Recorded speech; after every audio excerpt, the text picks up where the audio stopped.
It is the goal and desire of pretty much every parent to have their son or daughter play at a high and elite level. And it's also the goal of every kid to not have their parents annoy them and bother them on that process and journey. Well, I have a gentleman here who is a coach at a high school level, varsity level, has two daughters that he's raising that also playing at a very high level.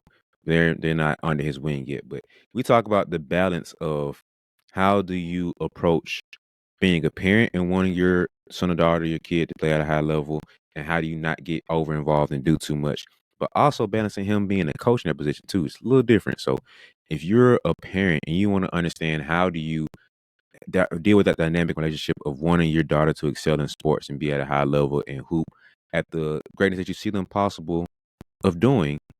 And if you're a player that kind of has an issue with their parents' style and philosophy of how to deal with that, you listen to this too. This is a very valuable, insightful conversation from someone who was raising he's a girl dad, raising two great daughters to be amazing athletes and amazing human beings moving forward. So this episode is for you if you fit either of those categories. It's a dope conversation with Coach Derrick. I know you're gonna enjoy it, so make sure you tune all the way to the end. He drops some gem at the very end. Drop like a little nugget of game for you at the very end. So don't miss that. If you want to listen to the whole interview, it's a fire one. It's an amazing one. Thank you all for tuning in. I know you enjoy it. So without further ado, I'd like to introduce you to Coach Derrick Dewitt. Yo, welcome into the BeBall Jones podcast. The goal of this podcast in my business is to bridge the gap, to fuel hoop dreams, and to impactful realities on the court and beyond. So thank you for tuning in. Hope you enjoy it. Yo, what's going on, Coach? Man, everything good? Everything is great. Everything is doing really well today. Coming off of a tough buzzer beater game last night that we were the recipients of success. So I'm really excited to walk around my school today, repping my salmon colored Marietta shirt. Yeah, I feel you, man. I don't think anything can really beat a good win, especially buzzer beater, the excitement that comes with it. So I'm glad to hear that. Oh Tell yeah. the people about position of coaching, man, and where you're coaching at. I'm at Marietta High School. This is my 5th year at Marietta, and I have a track record of coaching girls basketballs, but I started my career as a varsity boys basketball coach, and kind of found this space to be pretty neat and enjoyable. And having daughters of my own and a wife who also played collegiate basketball, it felt second nature to take over a girls program. And since being here, we've achieved success. We've had individual players achieve a lot of success, go on to play at different colleges. We won a state championship in 2021, my second year here with my staff, and just really excited to keep it going, continue to build a legacy. There's a strong history of basketball in Marietta, and that's one of the things I was hired to do, is just bring that culture, that winning mentality here, and I just enjoy trying to chase it. So let's talk about that legacy and what the school has put out. So who are some of the players that you've assisted and helped to get to that next level? Current player right now, she's actually in town. Chloe Sterling plays on James Madison's women's basketball team. They won the Sun Belt Conference last year, and they're having another good year this year. And they're in town playing the Georgia State Panthers tonight. It's on ESPN3 if anybody want to go back and watch it. But and then we have players at Truett McConnell, Alexis Brewster. We have a player. I didn't coach Taylor Smith, but she's at Xavier right now in her final year at Xavier in Cincinnati. And Lauren Walker is at Michigan State. She had to medically retire at the end of her freshman year, but she was a baller also. She was a 6'2" Swiss Army knife, I called her. So and I might be missing a couple, but we just enjoy putting them out if that's what the girls choose to do. If that's the opportunity they want to take, we're going to do everything in our power to get them there, prepare them on the floor, off the floor, all the NCAA stuff. That's pretty neat. So right now I'm coaching some girls who are hungry. We have a player, Kayla, is going to be on a visit with Life University today. They're almost at every game watching her play. And she's getting other interests as well. But just excited to see where they can go. And the biggest player to come out of Marietta girls basketball before I got here is her name's Angel Robinson. She was a McDonald's All-American, played at University of Georgia, played 13 years pro. I have one of her game jerseys from the Mercury when she played with them. And she comes back often. Her and her husband Ray come back often and give back to the girls, whether it be T-shirts, old jerseys, or just knowledge and information and mentorship. It's got to feel special, man. But I think what probably trumps all of that is the fact that you're a girl dad, and you have some girl hoopers in the family. Yeah. So, what does that feel like, man? Man, that's the fact that they like basketball, bro. Let me tell you something. That the fact that they love and like basketball is really neat. So, and I've come to grips with different types of families, right? You have your football families, your golf family, your tennis families. They go hard. You have your volleyball families, and then I was at peace when I realized, there's different families do different things. There's hiking families that go hiking. I know a couple of families, that's what they love to do. Well, we hoop. We watch basketball all the time. That's all we're talking about. And my wife, me and her, we met at Stetson University playing basketball. She was on the women's team. And so it's something that we all have in common. So they've been seeing their father do scout games, coach games since, they was in diapers. And the fact that, they're actually looking forward to playing for me. And like I tell them all the time, you still got to make my team. And it's a joke because they're pretty good ball players. But they love the competition. So we're here for it. And all the things that the game of basketball brings you, from the highs and lows, just teaching my girls how to be in the middle, just be steady, don't get overhyped, don't get depressed about it, just keep fighting on, and putting your best foot forward with maximum effort, and you're going to be successful either way. All right, so they love the game right now, but in the beginning, was it dad kind of nudging them to go there, mom and dad nudging them, or did they kind of just want to be around mom and dad, so they happen to be around it and they fell in love with themselves? With Leah, she's my oldest. She's 13 in 8th grade. She plays. We're in a situation where she can play on our JV team. She's doing really well. And with her, it was all natural. Like, she called me outside when she was 2 to the porch, and she's dribbling 2 basketballs. And I caught it on video, and I was like, this is nuts. So natural. And so we've never had to force them. It's just something that, I like to share. And I love to sit back and watch them. And like I tell people all the time who are willing to listen, like, I don't have to coach her right now. I'm going to have her for 4 years and have my daughter Elena for 4 years. I can relax and wait and allow people to coach them. And that's kind of been pretty neat, just to be a fan in the stands. And also understanding what type of players I'm going to get when they get to high school. So you talked about you don't have to coach them. How has it been managing coaching hat and dad hat, especially when you're watching? Like, how do you manage that relationship, especially when you're not the direct coach? Well, I'm pretty laid back most of the time, right? And I'm competitive, but I'm not a control type person. So if you even watch my varsity teams play, you'll see a lot of leeway because playing in a state championship game, it's just the best ball players are just going to go hoop.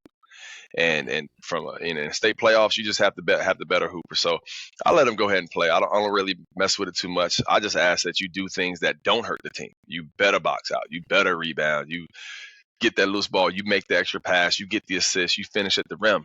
Like all those intangibles that make a solid role player. That's what I'm looking for, because the other things will fall into place.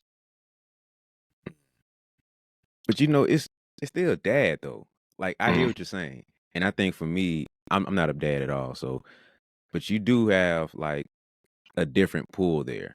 So is dad still as easygoing as coach is? No. So I coached both my girls this past summer.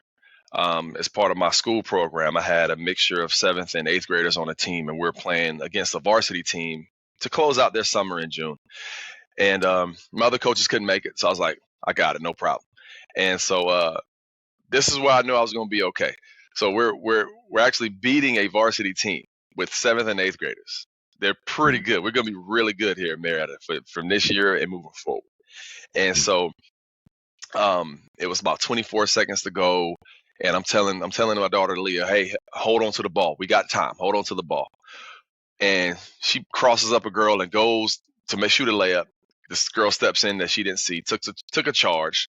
Leah fell all on her head. The other girl fell down. It's going the other way. And I called a time. The other coach called a timeout, and she's coming over, and I'm on. I'm like, yo, know the time, know the clock. What were you thinking? Like, hold the ball. And she said, and this is, I knew I would be all right. She goes, Dad, I haven't been in that situation in a while. I understand. And I was like, whoa, okay, now we on to something. So, Okay. you know what I mean? So, like, one thing Yeah. I found, like, with your really good players, that people think the good players on most teams have it easy. They really don't, especially if they got a coach who cares. You're on them the most, and most people don't see it. They don't see the conversations, the pregame conversations, the post-practice conversations, calling them out on their stink in front of the people, and a lot of times in private with you and your staff, just so they continue to get better, because the good players want to get coached. And so that's what I learned from some former players I had. Is like, hey, listen to us, coach. Like, we see things a little bit differently. And so when she was like, hey, you're right, I understand, and she was calm, and she didn't look at me as dad, she looked at me as coach. I was like, that's when our relationship kind of took the next step, like very supportive. She realized, hey, dad has my back, but coach really has my back. And as a player, I'm looking at her like, yo, the kid gets it. That was such a mature move. I think the kid was 12 at the time, to step up, and we went on and won that game in overtime. So it was pretty cool. She had a teammate hit a half court shot. We went in overtime and celebrated and won the game. And I knew that my program was going to be in great hands with that core youngsters, with the returning players we have. Sorry about that. I'm on. Man. Let's do it here. Yeah. No, you good. You good.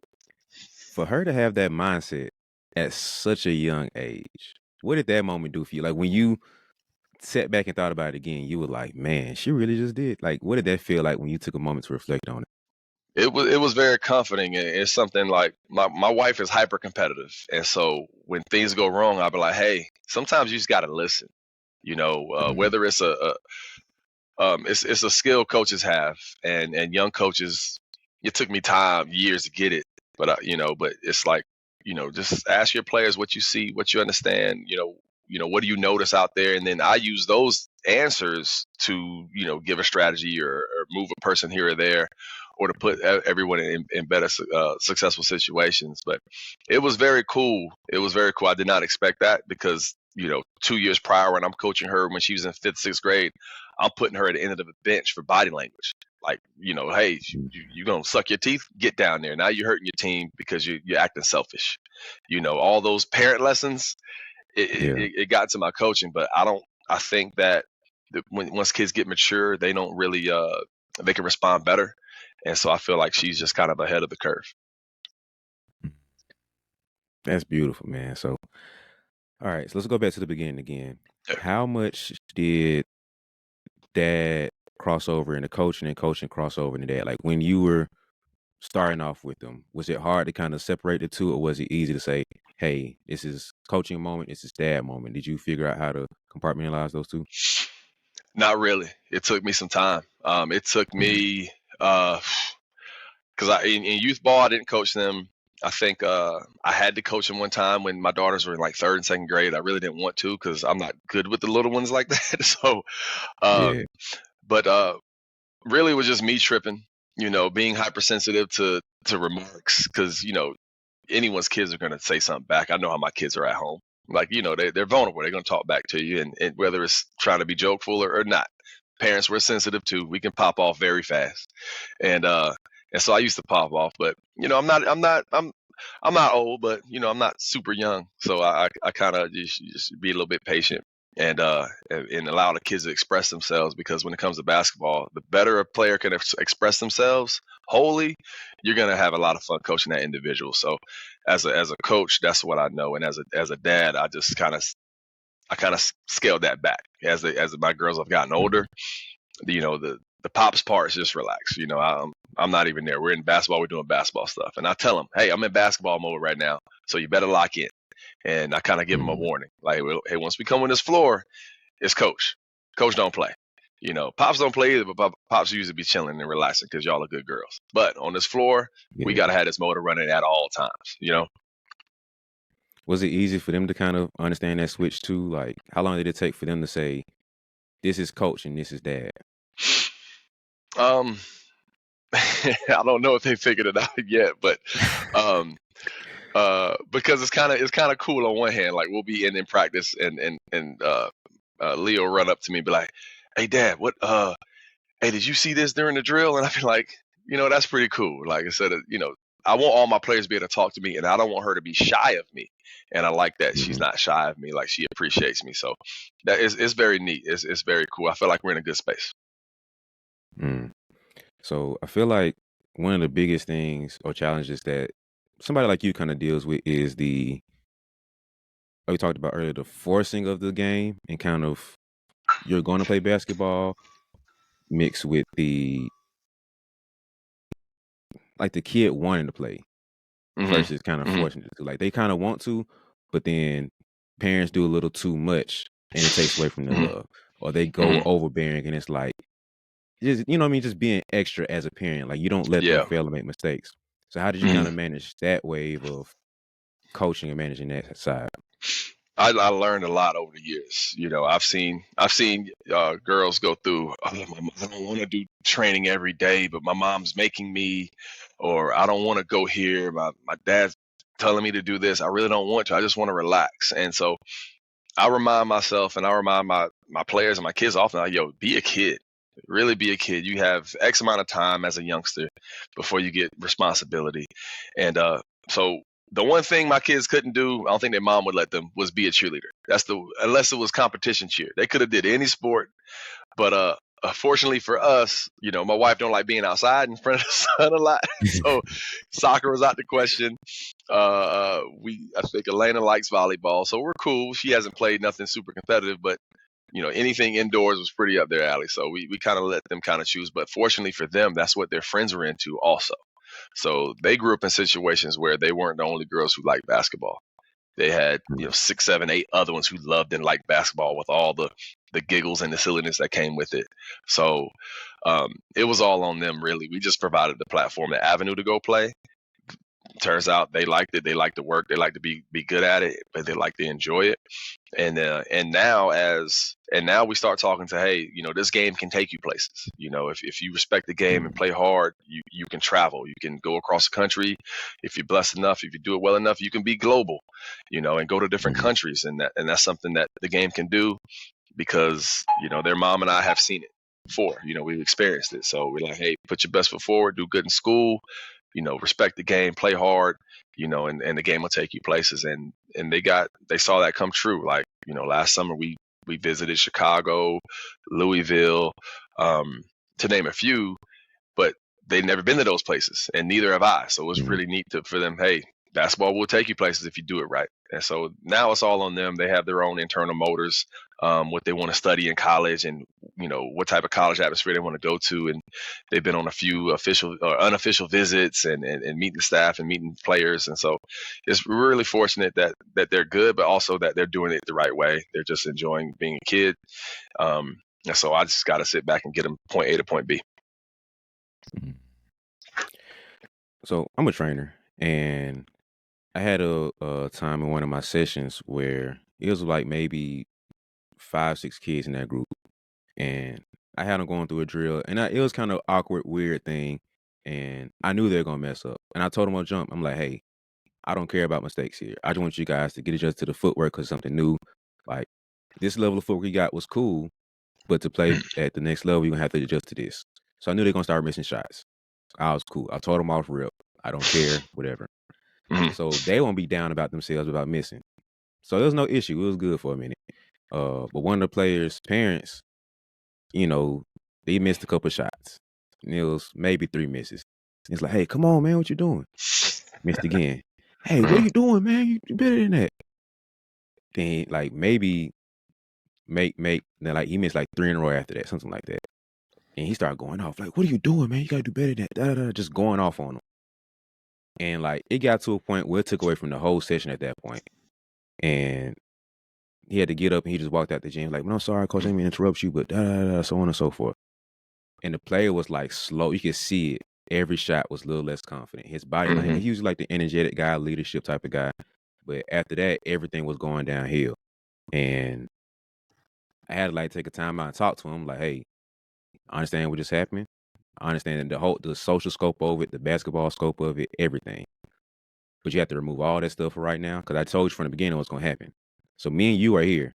All Hmm. right, so just lock in with me. And I had talked to the dad afterwards, and I'm like, I get I understand you want him to be fine, but this is practice right here. This ain't the moment for him to be shining, being perfect. I'm exposing him to new stuff, so I knew he was gonna make mistakes. And I feel like that situation is not uncommon, especially when in practice or in training sessions. So when you have parents that are kind of overbearing and kind of that level of intense when it comes to a situation like that, how can we manage those situations where the player doesn't feel overwhelmed with I need to be perfect 24/7 to, you know, make my parents happy, but still be active and engaged in practice or in training session to where they get better in spite of the mistakes. Man, if you figure that one out, if you figure that one out, you know, it's a case by case basis. My players would be like, man, usually before a season, we'll do like a like what we expect from ourselves, from our coaches, from the teammates, in the class hallway, on the bus, what our expectations. One year I did expectations for parents and I sent it to them. Mm. So they did all these poster boards and they were like, how do we want parents to look like in the stands? And they were like, just cheer. Don't yell my name. Like, do this. Just clap. Don't say nothing yet. All these different things, but you couldn't be surprised because every girl had to write. They're like, oh no, my parents are gonna know my handwriting. Like, they were so nervous. But I put it out there for the parents, man, just for them to see. Here's what our kids are feeling. Here's what they want from themselves, and here's what they want from you guys. And I think it was like maybe a week or two later, one girl was like, Coach, my mom don't give a dang about that thing. She gonna do her. And I'm like, you know what? You're right. Parents are gonna do them. Mhm. But if it like in an individual basis, um, that can be turned out to be positive because in a training situation, dad just made himself the opponent. So it's like, yo, John, that's cool because there's no defense, but now you got mental defense. Like that's something you have to deal with. If you're playing at your rival school, you're gonna hear they gonna call you dog water, all type of stuff. Like whatever these kids Yeah. be naming people. But that's the one thing is parents are gonna parent, but as a coach and a team, it's like, yo, don't hurt my team, guys, because don't hurt my team by hurting your kid because you can actually you can remove your kid from the team, if you're on them enough. So and like I said, it's better just to be supportive or be quiet than to single out. None of these kids like to be judged. They get judged enough, and so if as an adult who's supposed to be in a corner judging them, you're going to see that decline over time. And it makes it tough for you getting the most out of your sessions.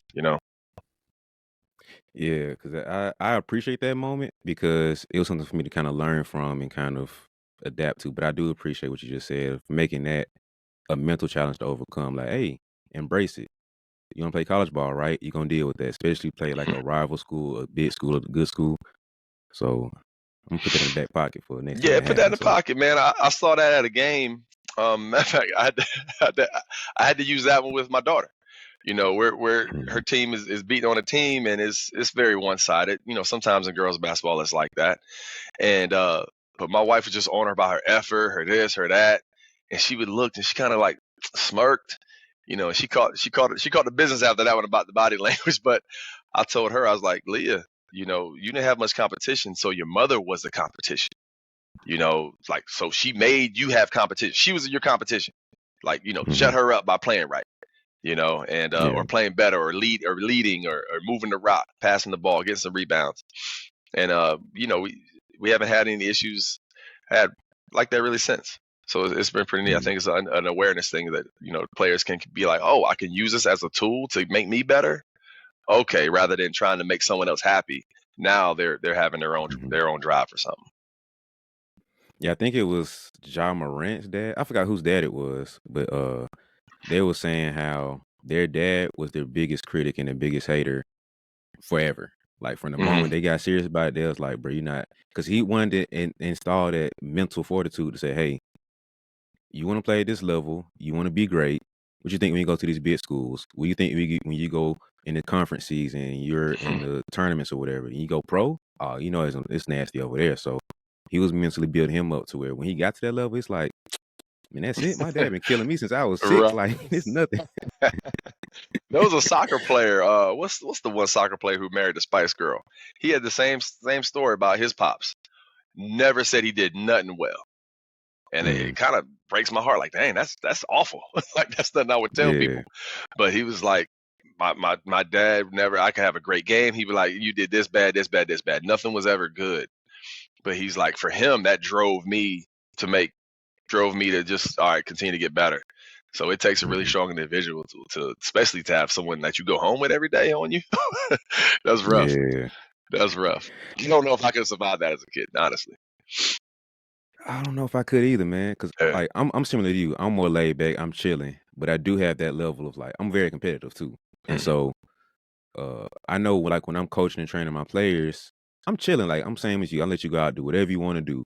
I only have certain rules, and it's like Mhm. long as you don't break these rules, you're free to go. Now I'll coach and correct you and tweak you on stuff here and there, but man, y'all young, y'all don't know everything, so I can't expect this level of play at this age, and you guys Mhm. don't have that much. So all right, whatever, cool.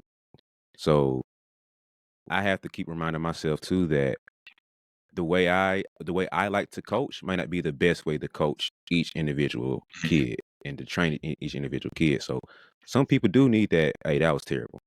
Like, don't Right. ever Right. think about doing that again. I'm not gonna yell it, but it's like, hey, punch in your mouth type of Uh-huh. language. Uh-huh. Like, yo, that was trash.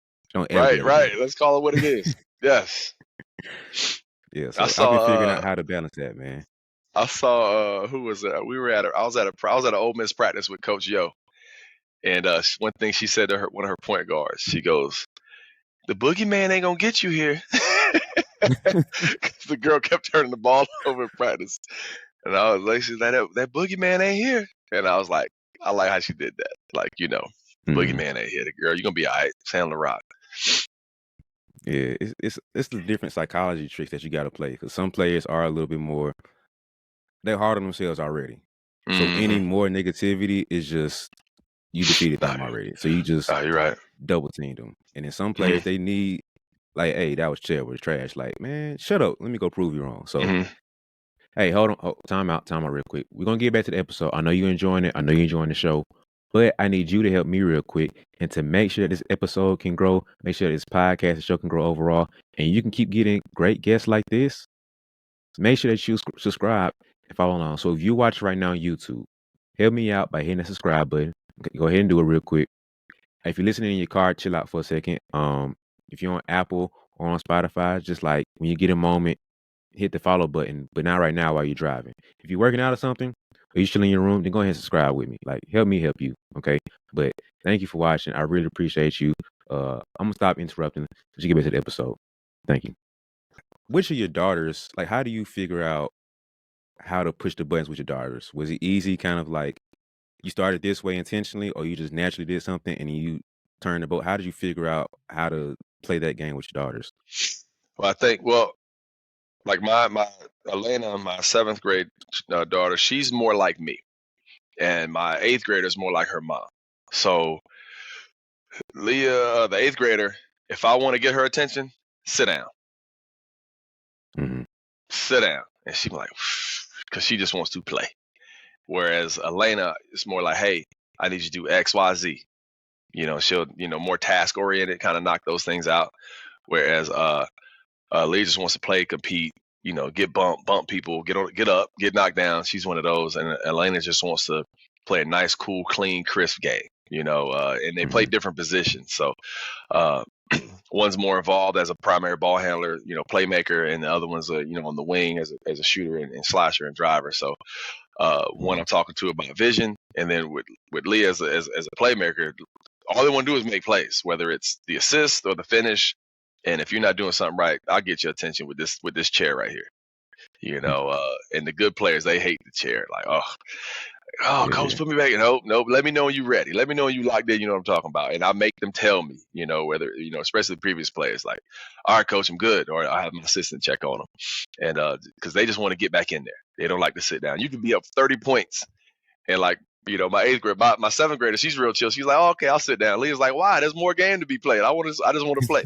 So I just dangle those minutes, and that's a good way for any player. Like when parents ask me, well, how do you hold your players accountable? I'm like, just sit your behind down. Like someone Yeah. else wants to play too.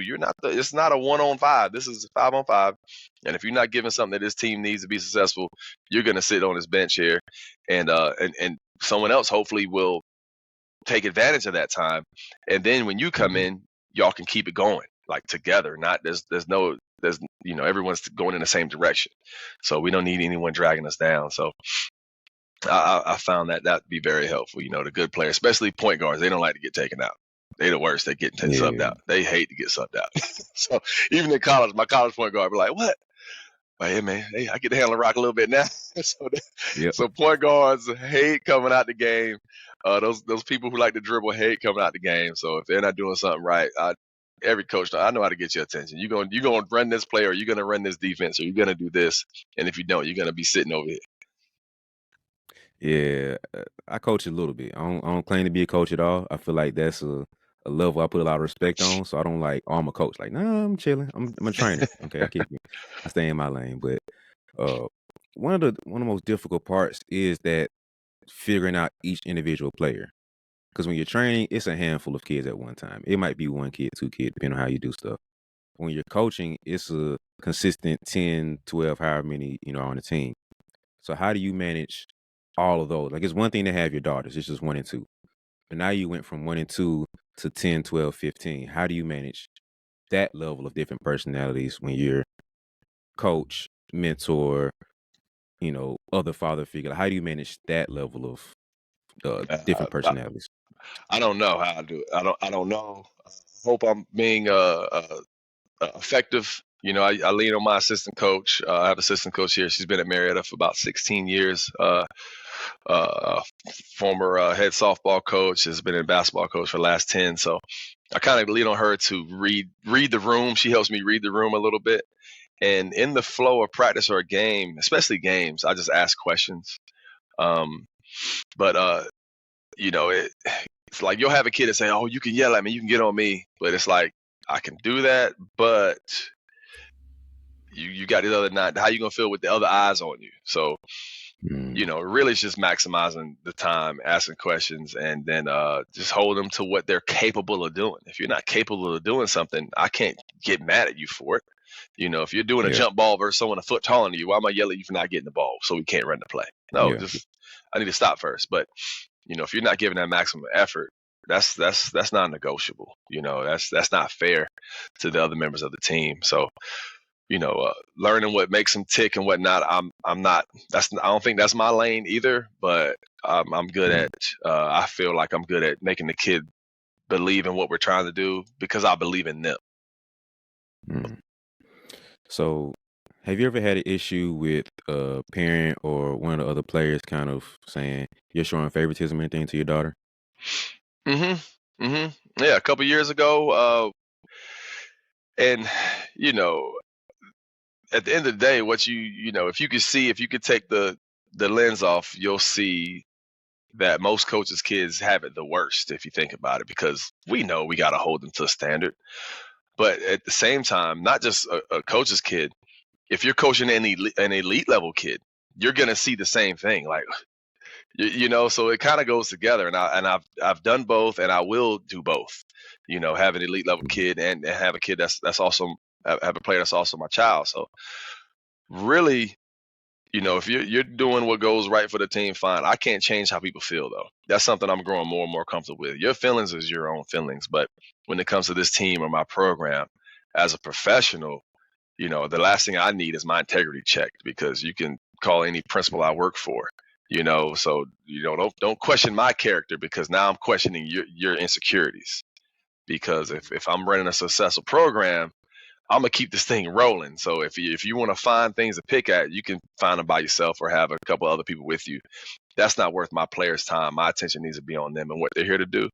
And I've been doing this for over 15 years. I got a pretty good track record. Don't come at me, dog. Like leave me alone. I'm gonna go out here and just try to win, be successful, get these girls going places. And I'm so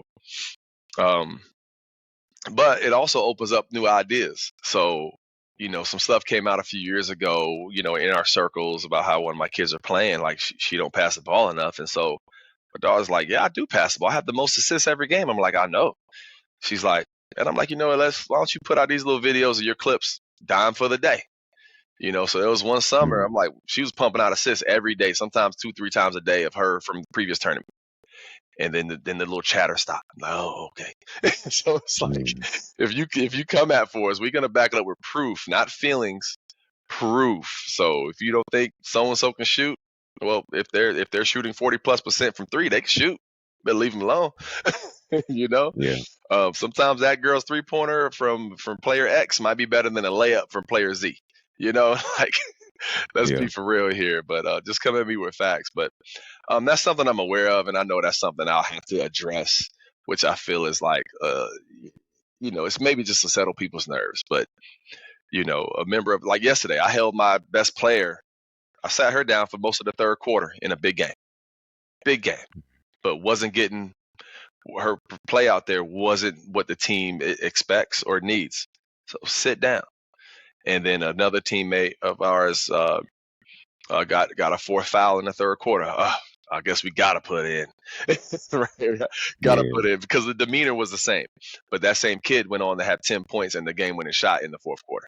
So it's like, that's sitting down. I hold all my players accountable. Like, so it's like, I have video proof of me holding people accountable if you got questions, in the biggest game of our season, against our rival. I'm sitting the best player down, like, so if that's my child in next year, she can sit down. She ain't no different.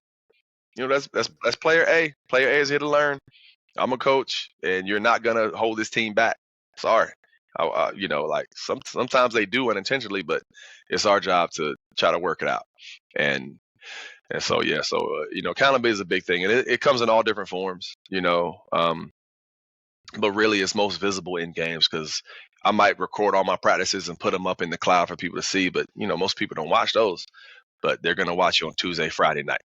And so then that's where you're getting judged on, a 60-minute game. But it's like, hey, there's so much more that goes into it during the week for the player also. So accountability is there. It just might not seem always visible, but it's there. What has been the biggest challenge of coaching your daughters? Because I feel like that's one of them, like dealing with the judgment of your showing favoritism or your kind of catering to your daughters. Has that been the biggest challenge of that process? I think, yeah, because that judgment's always there. And, I always tell my kids to, just be nice people, be respectful to everybody. Because as a coach, I've learned people turn on me very fast. Trust can go out the door and it's very hurtful. So now I just tell my players and parents, use me up. Just don't abuse me up. There's a big difference. Just use me because I only got you for X number of years. Use me for what you can. Allow me to help you if you want my help. And then, but don't abuse me. Don't turn your back on me and not speak to me or my wife because your kid missed the 2 shots and I took them out the game because they didn't rebound. Now you mad at me. And so now I'm questioning you. Like, so, you could be happy in other people's successes too, just because your own child ain't playing right. But it's always there, and it's something I've seen. So, it's just my turn. It's okay. We'll make it through.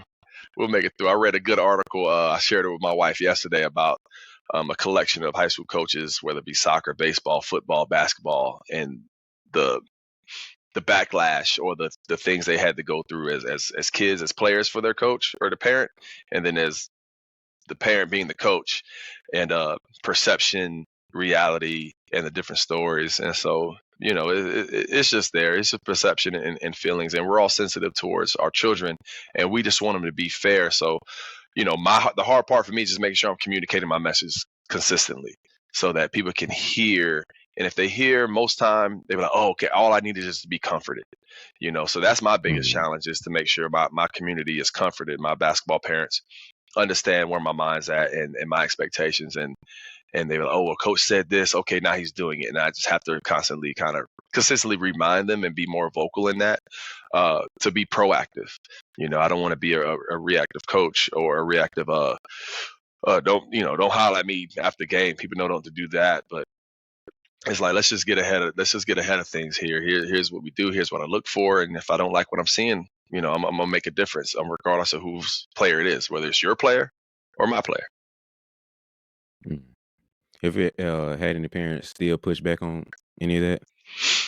No, so far so good. Yeah, well, actually, team leaving the team. I've seen one player just leave the team. Okay, cool. It worked out for everybody. Mm. So more than likely, I won't say that. Was it the parent or was it the player that was more the problem? In one situation, it was both. It was Oof. both. And so you could hear the parent from the stands, and then that fed into the kid acting out. And the kid just kind of just didn't even really quit, just faded away, just stopped coming to stuff. But then team dynamic, everyone had fun. Like no one had to hear no randomness, from the crowd or mumbles on the sideline. They had a great season. They enjoy their season, when you get rid of some of those elements. But I didn't get rid of the elements. The elements I'm going to stay positive the whole time. Sometimes people hate that. And so, Yeah. I'm not going to fight back with you. I'm like, okay, I'm going to let God take care of it. I'm going to do my thing for my players. And, evil don't like good. So they rolled out. I got you. So I want to pivot a little bit here. And I know a lot of parents are listening to this and watching this. They want to have a elite daughter, elite son, or whatever. They want their kid to be at a high level. So let's dig into what you have done so far to kind of build up to where you have two daughters playing at a very high level. So what can you give us? Like, what were some of those things you threw in the recipe book to say, hey, these are the things my daughter's going to have to be able to be elite players? Oh, like skill wise? Well, Whatever you said. yeah. Oh man, I think one of the biggest things that we tend to overlook is poise, right? So as a coach, I don't want to sound boastful or whatever, but as a parent, I'm really proud of my girls because, like, take my 8th grader, Leah, take her. They played on the Nike YBL circuit last year for a Stars Nike team, and I think they lost maybe like one game the whole circuit type situation, and the one game they lost wasn't even on the circuit. It was kind of like a warm up. But when you're playing up against the top kids from Canada and New York or DC area or the Midwest, and you're holding your own, let's be real. Like, oh, now you're playing against other top talent from around the country. Here's where you really stand. And so I think the biggest thing is in those games, what I saw from her is just a certain poise. And then one coach gave her an offer because she said in all those different games, she was like, she stayed like this. She stayed steady. And she's like, I'm gonna offer her a full scholarship because I saw that yes, she could play, but she stayed steady and was so consistent, and didn't let one shot get her down or didn't let a defensive stop, bother her, get her too hyped.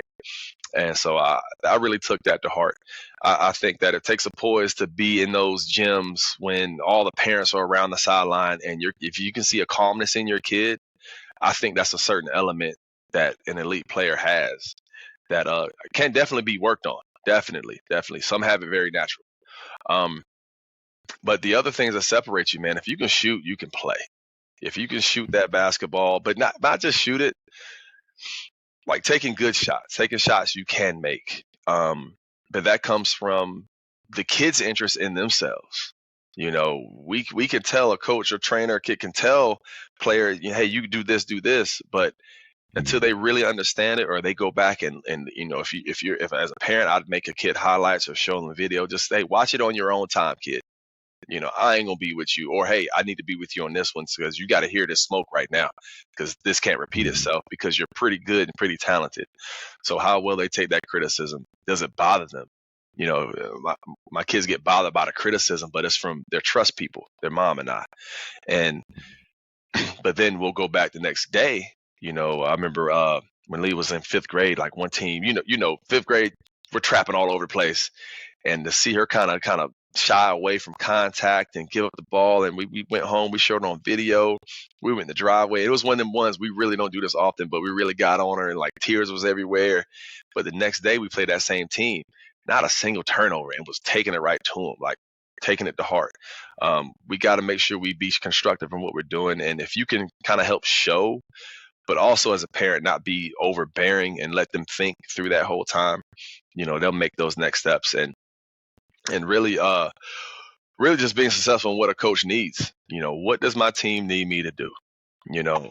I don't have to, like my daughters, they're not always the leading scorers, and that's okay, because if you're on an elite team, you shouldn't be leading scorer in every game. Then you might be on the wrong team. I might look at moving you. I might look at moving you because that might be too easy. Let's change the scenario, because when you go on and move on, you're going to be with other really good players. Who are you then? When you're around other good players, are you going to be the one asking for the ball all the time? No, we're not going to be that. My child ain't going to be that one always asking for the ball. We're going to find ways. We're going to move. We're going to create. We're going to screen for people. We're going to get some rebounds. We're going to get some assists, and the game's going to just flow naturally. So, but really poise, shooting, taking shots you can make, and then playing it on the floor. Those in like showcases show a lot, actually. I feel like in them showcases situation where little Johnny and little Marcus ain't passing the ball, what you gonna do then? What type of player are you then in those environments? And so I put mine in those a little bit early, like 5th grade. I would take them around to different states, and not all the time, but invest a little money, go here, see how you stack up. Can you stand on your own without people and a coach because that's going to tell you what type of player you're going to be. If you can go out here, like I took Leah to Houston at John Lucas. Who are you now? You up here with 200 players from around the country and around the globe. What are you about? And seeing the kid compete and run the floor and, just find ways to be effective. I was like, okay, we're on to something. So we're going to do those things that can travel. You're going to do the skill sets that can take you. You can go anywhere. You can play with anybody. Yeah, when I'm coaching my teams, I give them 3 rules every time, and I tell them, as long as y'all get, like I told you earlier, I only have certain rules. I only have 3 rules. So it's play hard, play smart, and play together. And as coaches, we all say these things. And that's I was Dean getting to that Smith when right I there. first Yeah, started. that's that Dean Smith. You know that? Oh, nah, I just thought about it, made it up. All right, well, it's you and Dean Smith. Okay, it's you and Dean Smith. Absolutely, I love it. Hey, I will not take credit from if Dean Smith said it, give him all the credit. I'm not a Dean Smith, so let's I'm he can have it. gonna get that's you, man. We in Georgia. I'm gonna get that to you. All right, I'll take that, man. But yeah, but then like it makes sense to you. You understand, and it's like, all right, cool. When you think about it, it's like defining playing hard, and you like, okay, you see it and you realize it, but how can we like make it practical, make it objective? Play smart. You think about it like a smart player when you see one, but how can you make it objective? Play together. Same thing. So I took it one step further. I'm like, what does actually playing hard look like? Like what could you say yes or no to playing hard? So I was like, all right, cool. I broke it down to my players. I was like, okay, if you're aggressive on offense and defense, being aggressive on offense means you're looking to score, whether it's making a play or like basically driving the ball to the goal, looking for a play that you make as far as a pass or you're shooting the ball. So it's like, okay, we're struggling to score. You're not playing hard. It makes it very clear. Being aggressive on defense, not just standing there in front of the man, but making, feel pressure or you're making some type of play, be in the right position. Getting loose balls, like that's a big part of being a hard playing team. Rebounding, like I made it very clear of what the things are that I'm looking for. So now we're a hard playing team because we get into loose balls, we're rebounding, we're aggressive on offense, we're aggressive on defense. So I think that sometimes us as parents and coaches, we get too vague and too loose with things. And I'm like, we're really not making this. I try to make things as simple as possible. I'm not the smartest brother in the world. So I try to make things as simple and practical as possible. So where I'm coaching 6th grade boys right now. You know what that means. You know what a loose ball is. You know if you got to it or not. You know what a rebound is. But I just Right. say play hard. I am playing hard. You're not. Right. So when it comes to you and your position, how did you kind of figure out what those things are? Like, how did you figure out what the things were to drill in for your players and for your daughters? Mhm. I think one thing on defense, you mentioned playing hard on defense, is charting deflections. It shows me your effort because you are always going to steal a pass, but you can get a tip on it, change the trajectory of it. That's another definition of playing hard on defense. Um, Mm-hmm. but really, like, take angles, footwork. If you're playing smart on defense, you're gonna angle the ball where you, like me, I like outer third. I keep the ball in the outer third as much as possible, deny drives through the elbows. So I should see that footwork, forcing the ball, away from the basket as much as possible. Mm-hmm. That's another way of Hold on. being smart. Explain out of thirds real quick. Explain So out of like thirds. you got take the lane, lane on the full court, lane line to lane line, or paint to paint. That's the middle third, and then the outer third is along the sideline.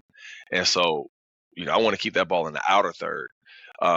With the right players, you can do it. Some players, some teams, or if you're playing against a good player, it's almost impossible. If they're that good, they're going to get where they want to go. But for the most part, if you're being aggressive, like not in a 2-3, but in like a man-to-man, I don't want to see that ball, top of the key a lot. It shouldn't be in the top of the key. We should be cut off so we can keep that, have them play offense on half the floor.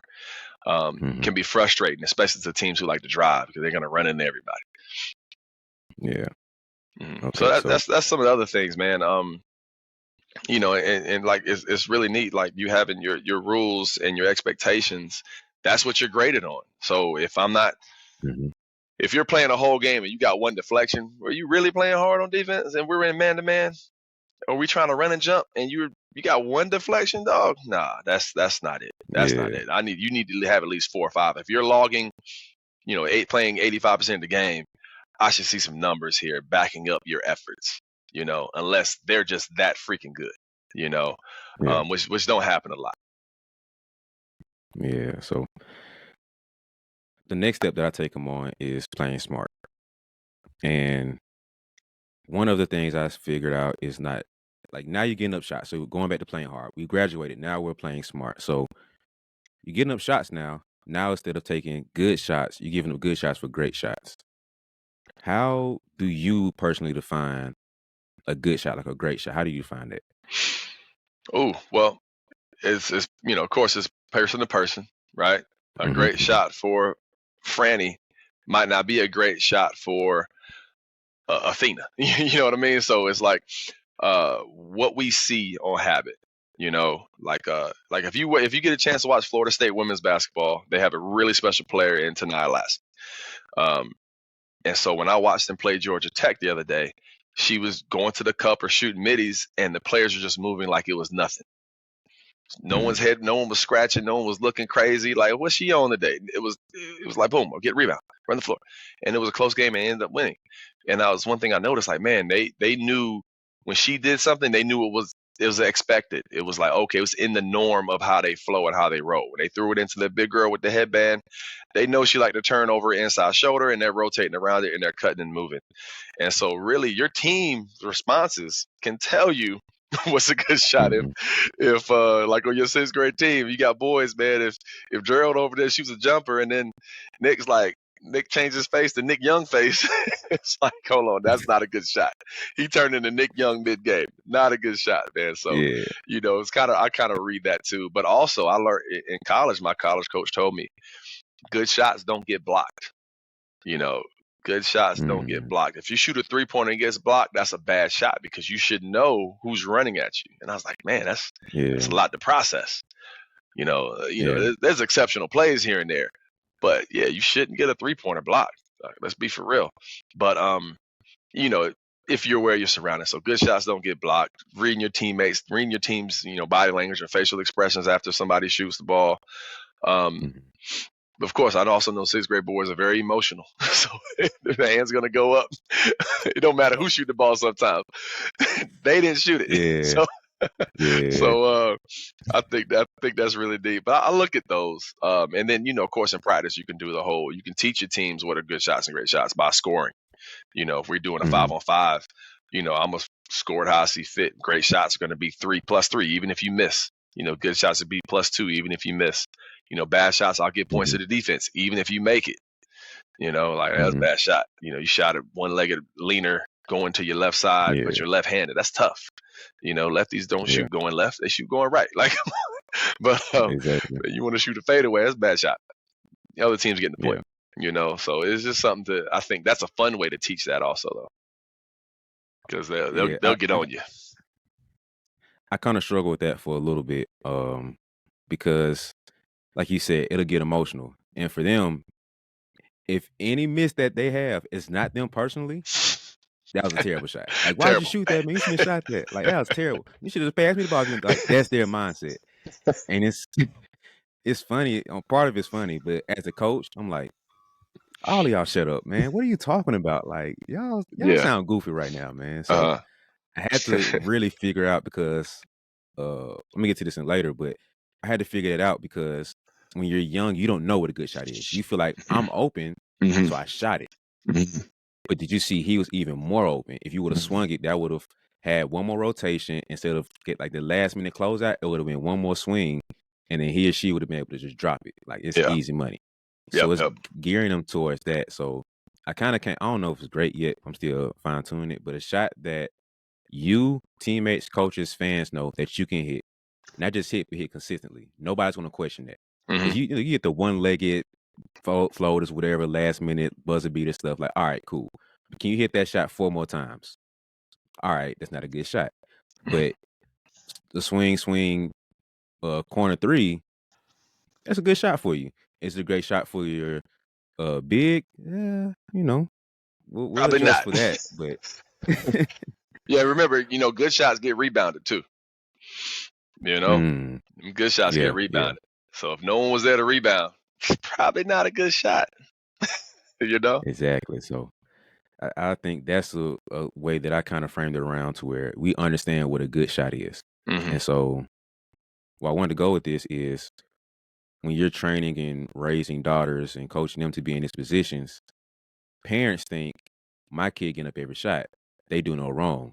You know what I mean? So I do this as a trainer when I'm watching my players. Like, man, why ain't you swinging on the ball? Like, she can cook. Like, she better than half of y'all. Like, what y'all? But that's me playing favorites. When I look at it objectively,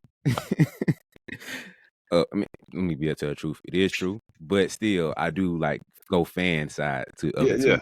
But but I think some parents take it too far and they're like, my daughter can do no wrong. My daughter can do this. Why? Well, like, she missed the shot, but like as a coach, you're like, that was a terrible shot.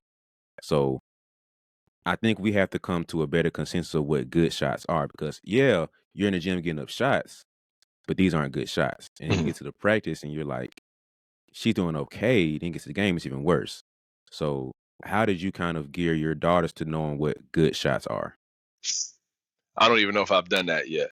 There's some shots. There's some shots I've like I see them take. I'm like, what? Like, it was rushed. I just want you on balance and in space and in rhythm. If you got balance, space, and rhythm, y'all good shooters. You'll hit rim. You should hit rim, and it should be a soft miss if it don't go in.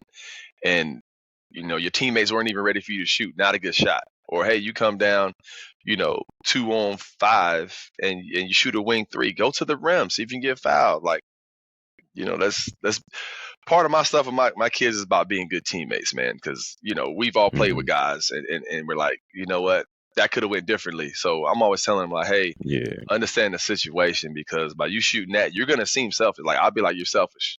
Like, you couldn't, just pop it out, reverse it through your trailer. Like, you didn't have to do that. That we have time. So time and situation, and then how many people they got defending the box. Yeah, that stuff really matters. And so that's the feedback I give them. And it's just simple and plain. Wasn't a good shot. No one's there to rebound.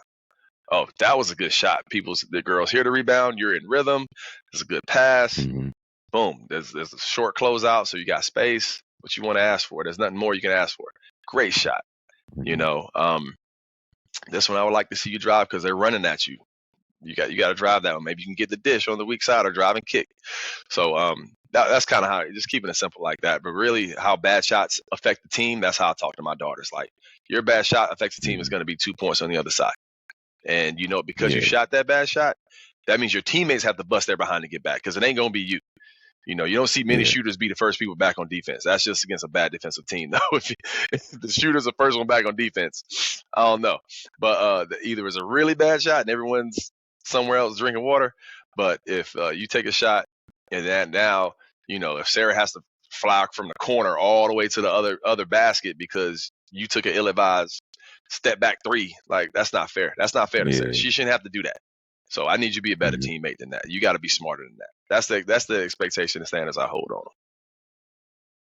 Man, like you said, you're not old. I'm not that old either. I'm still fairly young, you know, and I'm still have the old school mentality of how to play. And one of the things that annoy me the most is when I see a wide open lane and people are throwing out a fly, you know, drifting out to the three, them. or you hit a pull up three. I'm like, oh man, Right, right. I'm still from the old school where you attack and slash wing first and then pop out. Mm-hmm. Mm-hmm. How do you coach around that? Like, do you have an issue with that? Do you allow that to happen? How do you deal with that? I deal with it all the time. I Man, I think can't stand it. what, all right, I'll be straight up. Like last year, like my varsity team right now, I believe we're 16-6. So I'm really proud of my girls. Last year we were 1-24. So Mm, shooting a shot anytime, I was happy because we didn't turn it over. So I just want to yeah. get that out the way. That's we'll get it out the way. But um, I really like inside out basketball, especially for most players. Like if you can get a rim, just to see the ball go through the net does a lot for you. But Hmm. that high post area, it's easy money, but not a lot of kids can knock that sucker down these days. So if you can knock that down, you can really stand. That's a way to stand out. Like, man, I Hmm. gotta make sure we're scouting because you know that player they're hitting that high post jumper, or the turnaround jumper off the against our zone. That's an easy way to get a coach's attention, whether I'm evaluating, not me, but someone's evaluating, because you just don't Yeah. see it a lot. Um, but I'm the same way. Let's play inside out as much as possible. Let's get that ball in, drive, puncture the defense, kick out or reverse and flip the ball out. I'm the same way. Hmm. I'm the same way. But just stand out there, just hoisting it. That you might as well just kick the team the ball and let's just get back on defense. Man, I feel like that a lot of times, especially when it's young, because they can't shoot that well. So like, Mhm. why are you giving up a possible layup or even a midi? Like, I'd rather take a midi Mhm. that has a softer hit, like you said, it can be rebounded, than this wild 3-pointer that's gonna clank off the rim. If you're lucky, that's probably the best you're gonna get. So Yeah, that just annoys me, man. Like this. it's exciting, man. Everyone, well, we blame Steph Curry for that, right? That's the way he changed the game. But I freaking love it at the same time because if you got one of them kids that can drop that thing out there, it changes a whole lot. Oh, It changes a whole lot. But it's funny how we take like NBA talk and put it to like youth basketball. Like, oh, that player stretches the floor. Like, no, they don't. They're 7 years old. Ain't nobody stretching the floor at 10. I'm a sag off yeah. the same way and pack the defense. Hmm. So it's kind of funny how we bring that same, TNT night talk, NBA on TNT, and they bring it into to youth sports. Like no, they're not a stretch Hmm. four. They're 4'11". They're not a stretch four, but they do have the skill set. I respect it. It's funny. You're gonna laugh next time you see a Yeah. game and you see that in person. You can be like, "Oh man, coach did mention that he's stretching the floor," and you're gonna hear some of that talk. You're gonna be buzz out laughing. Oh my gosh. All right. Okay. Another timeout. Okay. Look, if you got to this point, you have to be enjoying the episode. Like you have to. At this point in the episode, you're enjoying it. So help me help you. Just if you're on Apple right now and you're on your phone, okay, just take your phone, press the subscribe button. It's right there. Just do that with me. Even if on your laptop, take your mouse, boom, click over, boom, do your thing. Now you subscribe. Now you linked in because you don't want to miss the next great episode that I have. But doing stuff like this helps the episode grow, makes the show grow, and the podcast grow, so I can keep getting great guests and keep doing great interviews. So if you listen on Apple or Spotify, take a second, look at your phone, press the follow button, okay, and share with a friend or two because you'll find the value in this. You want to have this conversation with your friends so they can have the same value. Now the whole basketball community can grow. All right. Thanks for listening so far. I'm gonna get out your way. Let's get back to the episode. Appreciate you. Too funny. I can't stand it, man. Like I have a love hate relationship with players watching the pros because I want your take on this. So I feel like there's a way to watch the pro game and a way to watch the college game. So I feel like from an individual standpoint, watch the pros Mhm. because you understand the individual moves to do. You can watch the Kyrie and say, well, my dad's 5'10", my mom's 5'8". The best I could probably get is around 6 foot. So let me watch Kyrie. Let me watch a CP. Let me watch a Trey Jones. Somebody smaller, Trey Young, Mhm. something like that, where I understand how to play individual. So I can watch these moves, hit this floater, use my pockets to play in. But to understand the overall team concept, watch college basketball because the individual stuff don't fly unless you're like a top tier Mhm. draft pick. Like only those guys get the freedom to kind of do their thing, or you just an automatic bucket at the college level. So to understand the team concept and how to be fitted into a team, watch college basketball. You want to understand how to grow as an individual player, moves and stuff to work on, watch the pro. So how do you feel about that? I agree. I think I tell the kids to watch college ball and turn the volume up and listen to these ex coaches or retired coaches call this game to tell these players, here's the why they did this, here's why they're screening, here's what this screening is called.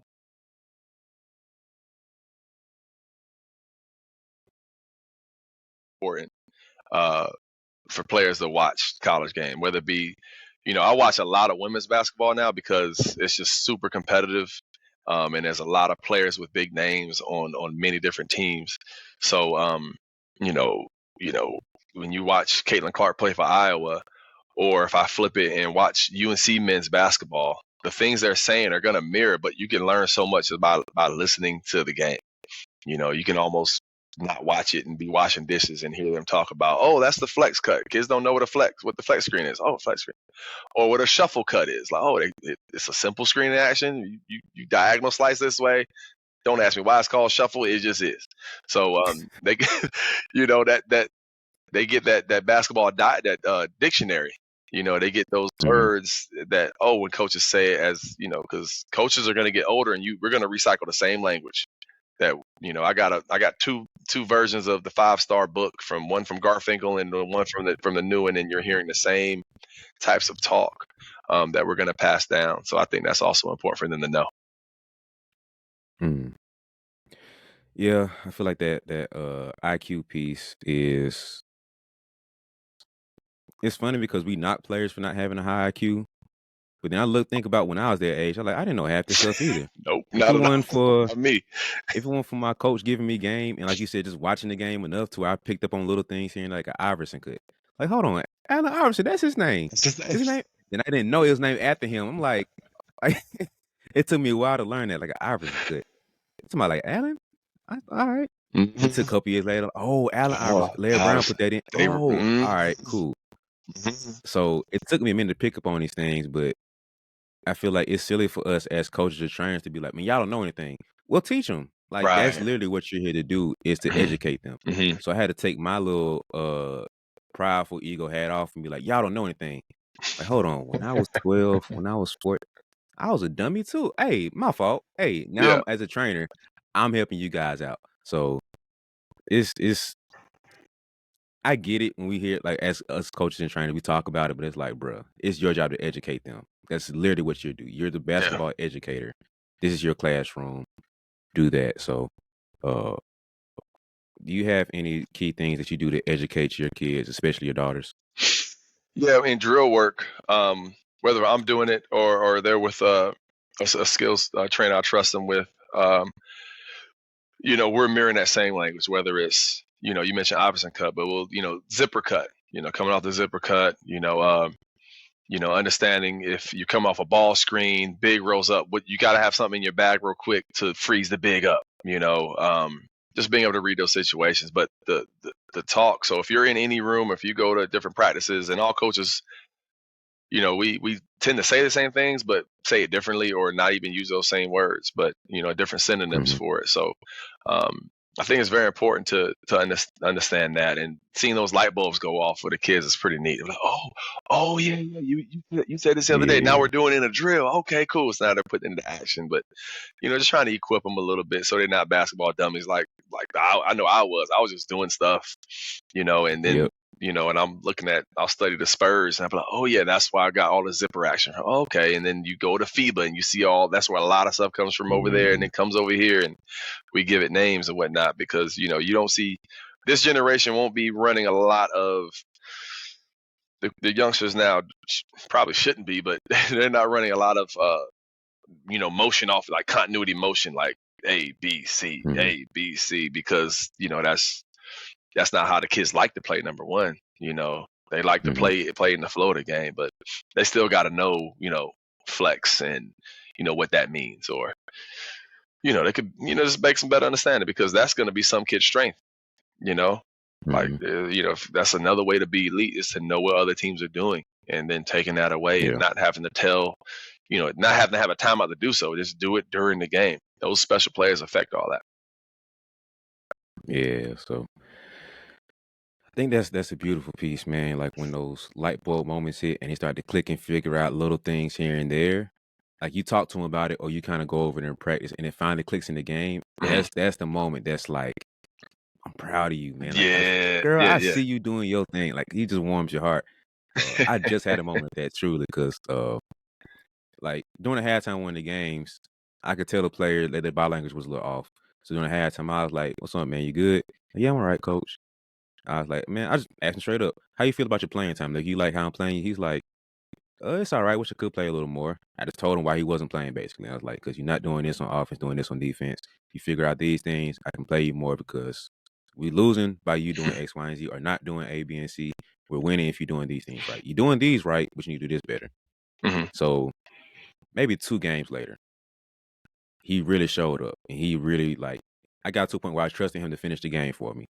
And for him to, like, start doing better in practice and start doing better in games, I'm like, "You my dog, man, because you Yeah. listen, man. Like, you coachable, bro. Like, That's huge. That's huge. that When you, when did me." when you Yeah. can see I always try to look for fruit. If you're in if it's a seed and you water it right, plant it right, there's gonna be fruit.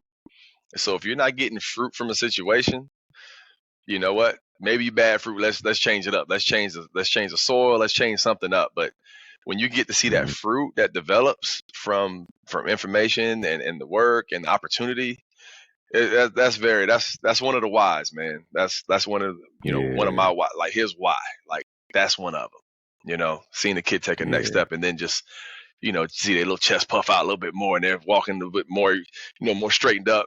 That's huge. Yeah. That's the beautiful moments, man. I wish that now it's like I gotta figure out how to have more of those Hmm. because Hmm. it benefits and warms my heart, but of course it makes the team better and that individual player gets better too, man. So that's that's probably the best and most rewarding moments, like on the basketball side, to see them get the things, it clicks, and they start doing it. I'm like, I'm not gonna shed a tear, Yeah, but yeah, I'm close. Like it's just like, oh man, you proud to see it. But that's right. um, I think we can end right here, man. Like, what's been the most rewarding pocket for you as a girl dad? Like, what's been that thing that you've seen one or both of your daughters do? You just like, I did something right in the world when we y'all talking we, doing this. we, we talking basketball and basketball. Um, Let's go both. Let's go basketball and just in okay, life. all right, let's go to hoops. Sheesh, like last year, Elena won the sixth grade. It's a real big tournament. CCJBC is a big tournament. All these schools, and her sixth grade won. So I got to see my sixth grader win a championship for the school I'm the head coach over. And then my seventh grade daughter, her team also won. So to see both my girls win Mhm. championships in the same weekend, repping the same community, school system, Marietta, was pretty neat. Like, dang, not one but two. Both my daughters had their own medals, and they both put their own work in. And I thought that was kind of neat. Mhm. And that won't get repeated because now Lee is not an eighth grade team. So now it's up to my Elena, my seventh grader, to hopefully lead, be a part of at least one championship team, and then um, off the floor, just seeing them excel academically. with Elena, my 7th grader, she's gifted. Stuff comes easy. She listens. She can knock stuff out. I tell her she's going to be my surgeon, so I want her to go to med school and all that because she's super smart, getting all straight A's. And then Leah works really hard in the classroom. She's very natural on the court, but she has to work hard to get A's and B's in school. So this year we moved her to a honors math just to challenge her more, just to see how she would do. And she's getting B's. And so I'm really proud of those kids accepting challenges and putting forth the effort to be successful in the classroom. So I really like that. Well, that's dope, man. I'm happy for you, all the success that you have, and you have one of the most special roles because you, of course, being a parent, like nothing can really trump the title or role in an individual's life than the parent. But then you cross over and you double dipping now as being a coach because when you're a coach, the impact you have on kids, like we look up to like the sports figures in our lives. Mm-hmm. Like, yeah, I'm a Kobe guy. You're a Steph Curry, KD, LeBron, whatever, cool. But you might never see them in your life. But whoever your coach is at that level, that's the immediate figure that you have that we all look up to. And I guarantee you have a lesson from your old coach from back in the day. And you were like, I still remember this from when I was, way back when that I always take with me moving forward. So you're Yeah. double dipping as like the most important figures and roles in their lives, man. Man, I really value it.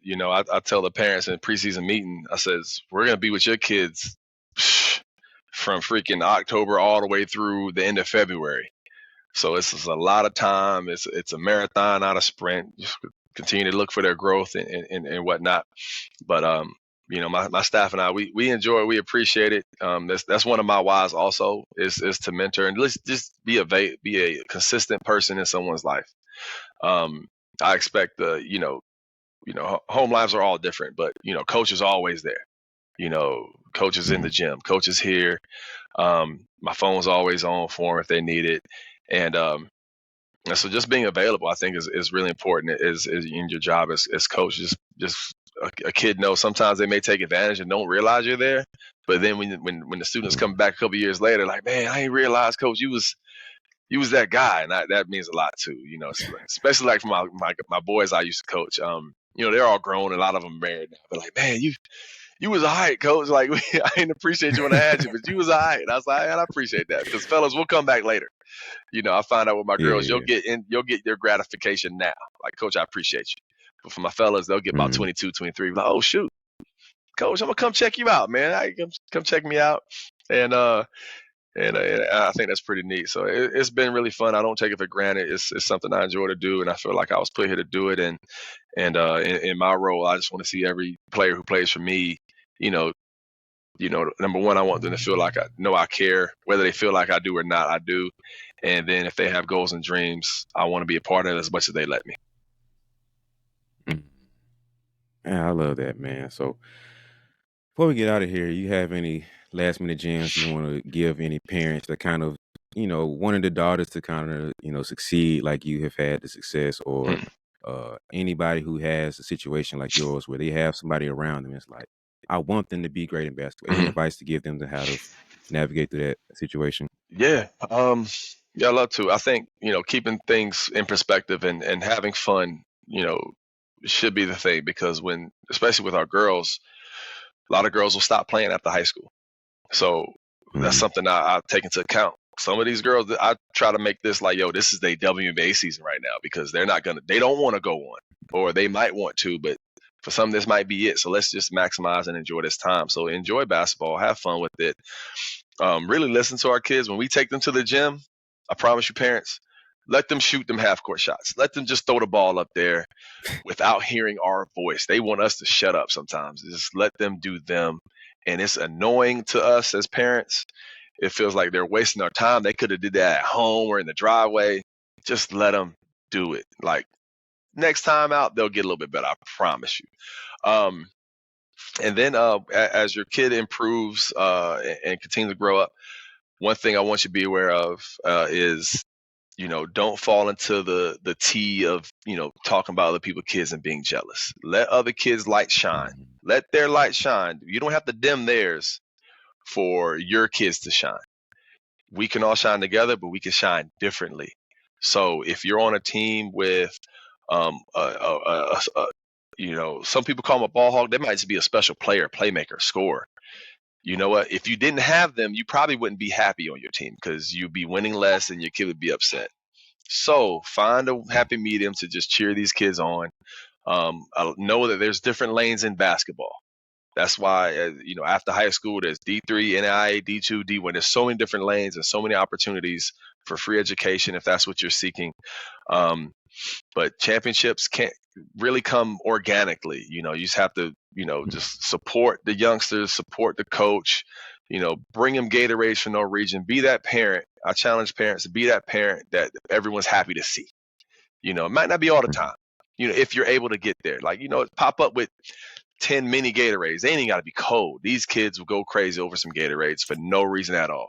We wouldn't drink it as adults, but I ain't drinking that cold stuff.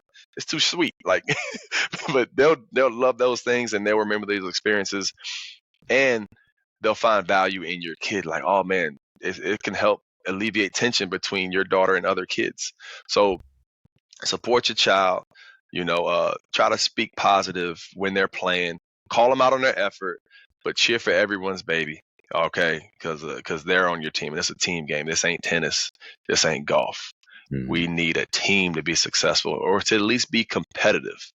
Winning ain't everything, but your kid's journey is everything. So just make sure that journey has more thumbs up than speed bumps, and as a parent, don't get in their way. Just continue to allow them to thrive and grow. And remember, it's a game. Have fun. We can laugh about it. And enjoy the ride and look back in a few years, whether they retire from basketball, they're just playing adult league or whatever, they still got those tapes or things in the cloud of them playing ball as a youngster, so that they can be good moments, good moments. Oh, shoot, Mom, Dad, I remember y'all used to take me to those places. Y'all gave up your whole summer for me. Wow, thank you so much. Y'all went broke for me. Thank you so much. Like, let's remember that. That's in the end, that's what you're gonna have, and let's not resent these years in the future. So, support your child, support their people, love on your people, respect your community, respect your coaches, and be helpful as much as possible. And that can be hard to do, but be different. It's beautiful, man. Appreciate you. I think that's a lesson that, man, I think if we can get that lesson down, the kids will have a lot better time during the process and during the journey. So, yeah, beautiful gym, man. We need that. So, I appreciate you coming on, man. Thanks for having me. Thanks for having me. This was a good talk. I enjoyed getting to hear perspective on this stuff and getting the chance to chop it up with you. But for everybody listening and watching, if you enjoyed it, I need you to go ahead and subscribe button and hit the like button, because why not? You feel me? This man just gave you a whole hour plus worth of game. Like, why not come back and get more game from more people? Because I got a lot more people like him, and it's gonna be dope stuff all the time. Like, every time I drop, it's what it is. So subscribe so you won't miss out. If you're on Spotify, Apple, hit the follow button so you'll tune in for that every time. And then if you want to get more dopeness from him specifically, follow him on social media. I'm gonna have the links and everything below. Support the teams. If you're in the Georgia area, like, just go watch them. You feel me? I'm a Bama boy, but y'all can go up and watch them too. Why not show love? We country cousins. We right there.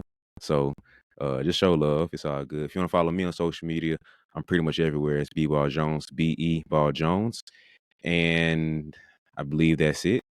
Appreciate you again, Coach, for coming on. It was a good talk. I enjoyed it. And anything else you want to leave before we get out of here? No, that's it, man. Appreciate you. Thank you. Yes, sir. Well, that's it. Thank you guys for watching. Thank you guys for listening. See you next time.